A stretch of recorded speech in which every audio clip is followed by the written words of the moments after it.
brought to you by Silver Pumps. Top quality और consistent performance के लिए सिर्फ सिल्वर पंप्स नाम याद रखना।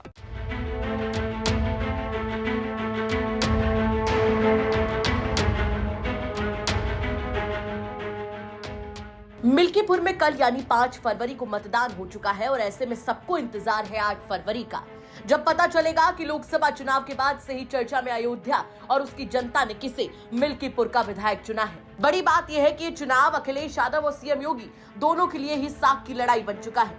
मिल्कीपुर का चुनाव अब सिर्फ चुनाव नहीं रह गया है, बल्कि एक रण बन गया है जिसे सपा हो या बीजेपी, साम दाम दंड भेद कैसे भी बस जीतना चाहती है। इस बीच चुनाव के बाद अब चर्चा चल पड़ी है कि अयोध्या जनपद का मिल्कीपुर विधानसभा, जो कि समाजवादी पार्टी का गढ़ था, क्या इस चुनाव में वो ढह जाएगा।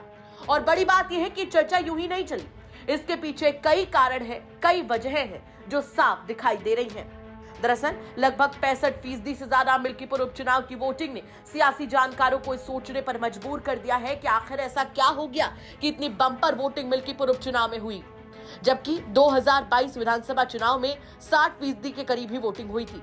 लेकिन इस बम्पर वोटिंग के बाद से भाजपा नेताओं के चेहरे खिले हुए हैं।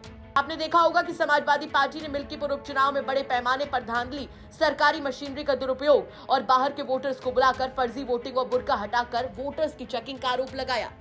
और तो और अखिलेश यादव ने एक के बाद एक एक्स पर कई पोस्ट डाले और अयोध्या प्रशासन और चुनाव आयोग को आड़े हाथों लिया। यहां तक अखिलेश ने चुनाव के अगले ही दिन ये तक कह दिया कि चुनाव आयोग मर गया है, सफेद कपड़ा हमें भेंट करना पड़ेगा।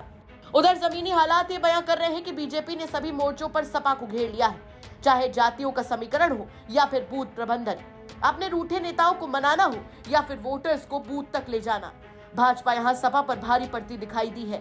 जाति समीकरणों की बात की जाए तो समाजवादी पार्टी के कोर वोट बैंक में बीजेपी सेंध लगाने में कुछ हद तक सफल दिखाई दी। यादव वोटर्स में बीजेपी सेंध लगाती दिख रही है। इसका क्रेडिट रुदौली के बीजेपी विधायक रामचंद्र यादव को जाता है, जिन्होंने यादवों के बीच में बीजेपी के लिए जबरदस्त मेहनत की है। यही नहीं, रामचंद्र यादव मुलायम सिंह यादव की बहू अपर्णा यादव को भी साथ लेकर कई इलाकों में घूमते नजर आए। स्थानीय स्तर के कई यादव नेताओं को चुनाव से पहले बीजेपी ज्वाइन कराई गई। माना जा रहा है कि उनकी मेहनत की बदौलत कुछ हद तक यादव वोटर्स में सेंध लगाने में बीजेपी सफल रही। इस बार दलित वोटों में भी विभाजन हुआ है।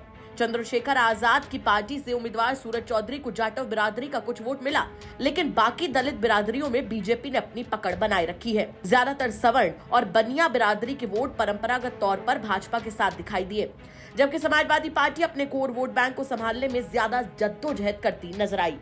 लड़ाई समाजवादी पार्टी और बीजेपी में ही सिमट गई है, लेकिन आजाद समाज पार्टी ने तीसरा कोड बनाने की कोशिश की, लेकिन उनका वोट एक जाति विशेष के एक वर्ग तक ही सीमित दिखाई दिया। यादव वोटर्स का समीकरण चलिए समझाते आपको। पूरा मिल्कीपुर 3 ब्लॉक में बटा हुआ है, हैरिंटिंगगंज, कुमारगंज और मिल्कीपुर ब्लॉक, जिसमें अमानीगंज सबसे बड़ा बाजार है। यादवों की संख्या यहाँ ज्यादा होने से बीजेपी ने यहाँ पर काफी मेहनत की है। गौरतलब है कि समाजवादी पार्टी को यकीन है कि उनका अपना वोट बैंक उनके साथ मजबूती से खड़ा है। यादव, मुसलमान और दलित, खासकर पासी समाज।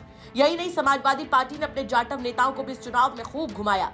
बीजेपी को नया पासी चेहरा देना लोगों को पसंद आया और संसाधनों से भरपूर चंद्रभानु पासवान मिल्कीपुर के लिए नया चेहरा है, किसी भी विवाद से परे। ऐसे में बीजेपी के लिए चुनाव सपा के मुकाबले ज्यादा मुफीद नजर आ रहा है। फिलहाल कौन जीत रहा है मिल्कीपुर का रण, ये साफ तौर पर तो 8 फरवरी को ही पता चल पाएगा। वैसे आपको क्या लगता है, कौन मिल्कीपुर का चुनाव जीतेगा? हमें कमेंट करके जरूर बताएं। यूपी तक के लिए कुमार अभिषेक की रिपोर्ट।